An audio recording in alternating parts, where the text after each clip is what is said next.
Hello everybody, Thomas Roma here and welcome back to another video on this channel. Today we are here, as you can see, for WOR, round number 5 at the Mexican Grand Prix. Before heading in towards this race, these were the standings. I entered this championship today, so obviously we're not in the championship fight at all. You can see it's more Fassi leading the way from Williams Esports, Jan Hopman in P2, Dinner 1 P3, Joseph Loke, I believe only did 2 races and he's still P4, so that's very good from him, and Duncan off in P5. We're gonna try out and do our best basically, gonna be starting last in this race as well. Plenty of good drivers in there definitely, so it's gonna be a bit of a challenge to even get in top 3 possibly. So yeah, I guess we'll find out as the Firebird lights come on right now, and away we go. Getting a pretty decent start. Second phase wasn't optimal, had to let out the throw a tiny bit, and as we heading towards turn number 1, you can see Daniel Kielsen and Nicholas Onke burning a battery. And I just decided to wait a bit and let the KOs involve and try and find a gap so I can get a possible good exit out of this corner. You can see I tried to go for a gap, but then Nicholas Onke smartly decided to go for the inside line and get a good run there. You can see plenty of cars up our inside, and we gotta really watch out there to not lose our front wing. You can see Jake Benham ahead, cut us off on the entry of the second sector, and like I said, just wanted to be a cautious outlap, opening up with this race. You can see getting a bit of a tap from Duncan up and behind. Nothing you could do obviously when there's a bit of chaos ahead. You can see, oh, drive! Better get a bit straight with Daniel Kielsen. You can see nearly dropping to last place with Thomas Gao in P20 at this current moment. You can see still a lot of chaos ahead, including Isvan Pookie and Jake Benham. You can see Isvan, I believe, has damage, so he is a bit mad at this moment, and he is going to appeal into the pit lane. And I don't think he's going to continue in this race. As you can see in a few seconds, he's going to retire from this race as we get a very good run on Daniel Kielsen and up to P14. Somehow we made up 6 positions off the start, and that is us up into a pretty decent spot so far. Still many cars to overtake, of course. You can see bit out of the series, this setup, and even saying I got understeer or damage in this opening stint. I can tell you now, I didn't. You can also see the straight line speed difference we have compared to the likes of Jake and Kai Pearson. As you can see, we overtake Jake so easily. We actually nearly get a run on Kai Pearson if we use all of our battery, and just goes to show that having a very low downforce setup around here can work very well for the race. But again, there's some downsides on this setup if the tires are dropping off and possibly towards the puncture territory phase, because having a lower downforce setup is of course gonna hurt your tires more than having a high downforce setup. But you can just see, even with a poor exit and with 6 turns back, we just used our battery and the gap was just shrinking, and I wanted to get past Sky here, so I decided to use a bit more of my battery, and Sky letting us through into towards turn number 1.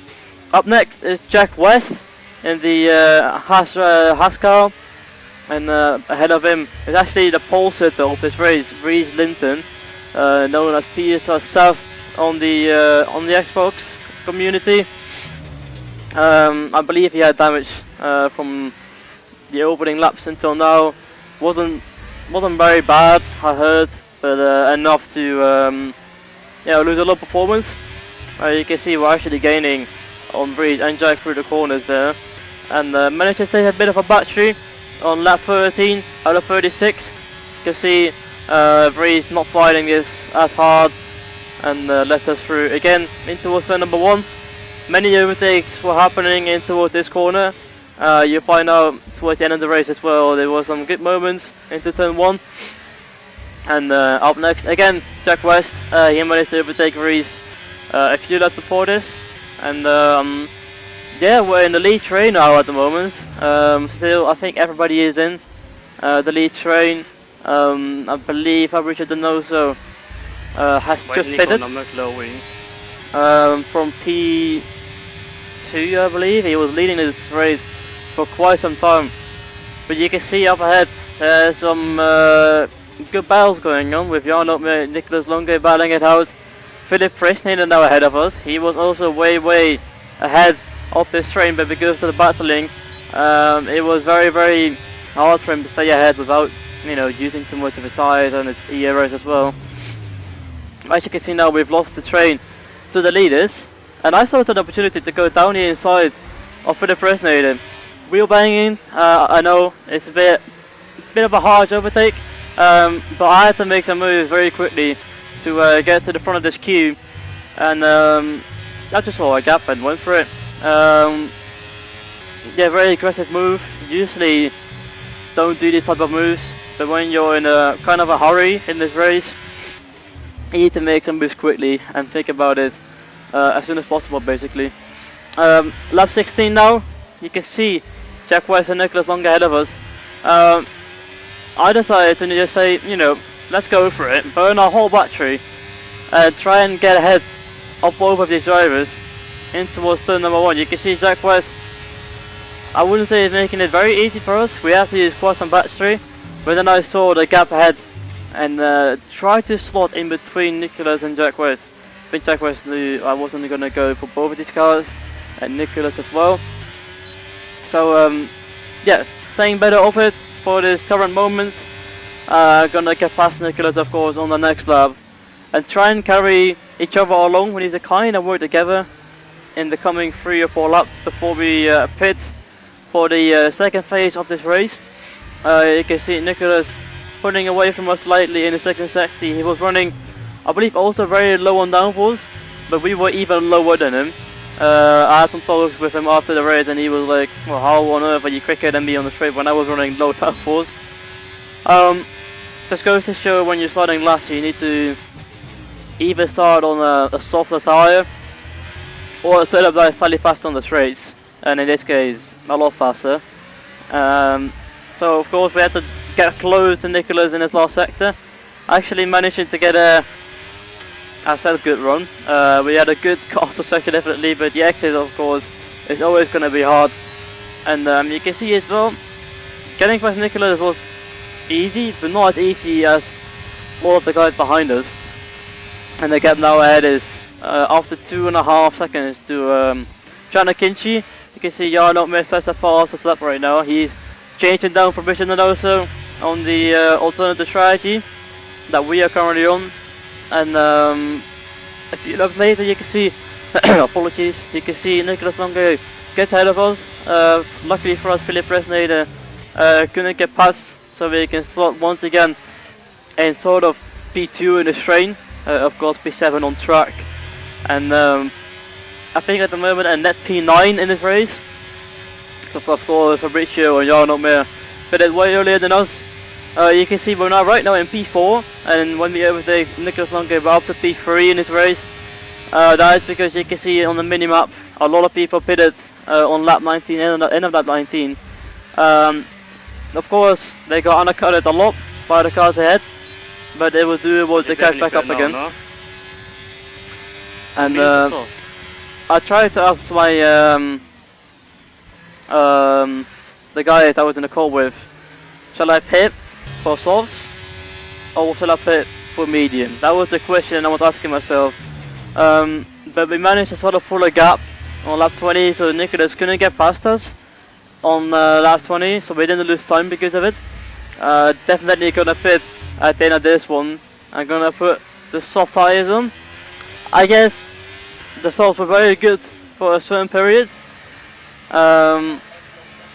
You'll see throughout the race the softs were dropping off in the end, and it wasn't eventually the best tire to be on. The mediums were a very good race tire, definitely. As we peel out the pit lane right now, you can see pulled a bit of a gap to Nicholas actually. You'll see the gap was 6/10 when you enter the pits, but the gap went up, as you can see, to around about a second to Nicholas, and they actually dropped behind Daniel Kilson in the AlphaTauri. Jake Benham pitted a lap before us, but you can quite clearly see he only undercutted us by Oh my god, there's so much grip. 1 second, and you can see just putting some weird lock on the car because that wasn't used in his grip, especially with the low downforce that we're on. You can see moving on a lap later, you can see getting a pretty good exit for once and using a bit of a battery, not too much. You can see I turned it off again because I wanted to get past Reese, and somehow we also get past Jake Benham in the Mercedes here, and I think Jake knew how to get past quickly, and Jake will just sit in my DRS now, and yeah, basically I'm gonna pull him along with the car behind. You can see me waving for Jake. We need to work together now for a few laps. It goes to him, you say, but you need to work together for a few laps. You can see moving on a lap, or half a lap later actually, you can see there's been an accident with Thomas Gal and Chana Kenshi in the castle section, and that is 2-3 positions up to P8 already in this race with very new tyres. Anything can still happen. You can see the leaders aren't too far away, and we set the fastest lap by I think 6-7 tenths compared to the car behind. You can see now also Jake Benham gets past Chana Kenshi in towards turn number 1, and that is not helpful, I would say, because Jake Benham of course is going to get dragged along by me, and he's on the medium tyres, so he's going to be a threat for us at the end of the race. You can also see moving on a few laps later, we caught to the, I wouldn't say lead group, but we definitely caught up to the second group of Fabricio Donoso and Jarno Opmeer, and you can also see getting very close to Jack West in this cluster section here. We're just going to sit behind, let him have the DRS, but we're going to have so much more shine at speed. We have so much more tyres than Jack. It's going to be impossible for him to defend, unless he's going to use all of his battery, and you can probably have a go into turn 1. But once we use our battery, and you can also tell by the closing speed that we have, it's just not worth fighting it at this current moment. Of course, in a few laps he will be back fighting, as you'll see in the end as well. And up ahead you can see Alvaro Carreton and Fabricio Donoso going side by side into turn 2 and 3. Alvaro is going to go for it again into turn number 4, into this little left and right hander. You can see Fabricio Donoso, very smart, decides to back off, not lose the connection to Jarno. Of course, he's not on great tyres at the moment, Fabricio and Jarno as well. Alvaro Carreton is actually on hards at this moment. I don't know if that was his decision, because the hards are very slow around here. But I guess if you have the tyre advantage in the end, it can be very helpful. So, a few laps later, this is going to be a bit of an enjoyable one. You can see 45% ERS off the exit, and we're going to use quite a bit of it. You can see I turned it off straight away again because I knew I had so much straight on speed. I turned it back on again for the second part. You can see we have such a good run, 343 kph into turn number 1. As you can see, Alvaro squeezing us into turn number 1, and if we, our broadcast, have even by just half a meter or a meter, we would have probably spun. And that was very close, definitely. Alvaro definitely gave enough space, but it was definitely a close call. And from this point onwards, I was thinking, okay, 4.5 seconds, they only have a lap all the tyres, and there's no chance of catching. So we need to get out of Alvaro and potentially gap the car behind if we can, because right now we still have somewhat of a time advantage compared to the rest. But it was just not doable. I can tell you right now, the tyres that Alvaro had and Jan Opme had were good enough for them to stay in DRS. And eventually towards the end you will see some fighting going on with the car behind, which was frustrating. Of course, I could have been, you know, with the top 3 ideally. If we had a perfect race, I would say. Definitely had a good one. Actually gonna go up to P4 on this race. Made of 16 positions right now from the start, P20 to P4 at this current moment. So the race has been going quite well, actually, knowing how competitive this grid is, which is pretty much F1 esports style. Apart from the likes of Otis Lawrence, Shanaka Clay, Philip Resnade as well, and a few others. Reese Clinton, of course, Jack West. You can see right now, moving on to lap 45, I've been overtaken by Alvaro again. And this is the phase where I made a mistake. You'll see Nicholas Lunga gets a good run and it's 2.5 times back. If I used my battery of the exit, Nicholas Lunga would have not gone through it. And right now, I'm in a bit of a weird situation. I need to send it up Alvaro's inside. The contact model unfortunately makes us go wide. We get a warning for good measure. And you'll see as well, that warning costed us a very good result. And I'll explain you why in the last lap of this race, why it cost us a good result. You can also see Jack West, like I said, very close behind us. He's gonna try and go for a move very soon because he wants to have a go for P4 in this race. You can see Jack West sends it up the inside of me. I have to leave some space. I get a bit mad, of course, into this right-hander.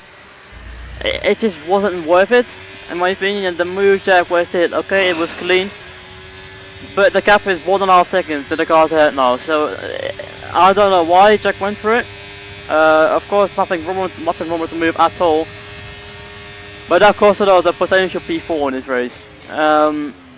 You can see right now, battling it out with Jack West. He goes round the other side of us. At this current moment, our tyres are 72% or something, near poacher territory. You can also see, try to go for a move on Jack West into this little left-hander. You can just see I just don't have the grip for it to pull it off at this current moment. Try to go for it again, the fake dive, but Jack West Marsity decides to somewhat turn in, and there's no way we're going to catch back up again. You'll see the tyres that we have, it's just not possible to fight it out, and into this left-hander you can see on the exit, we get a warning, yeah, that's 3 seconds. Added to our race time. You can also see Luke Smith actually spun ahead of us, and that has cost us a potential podium eventually. If we,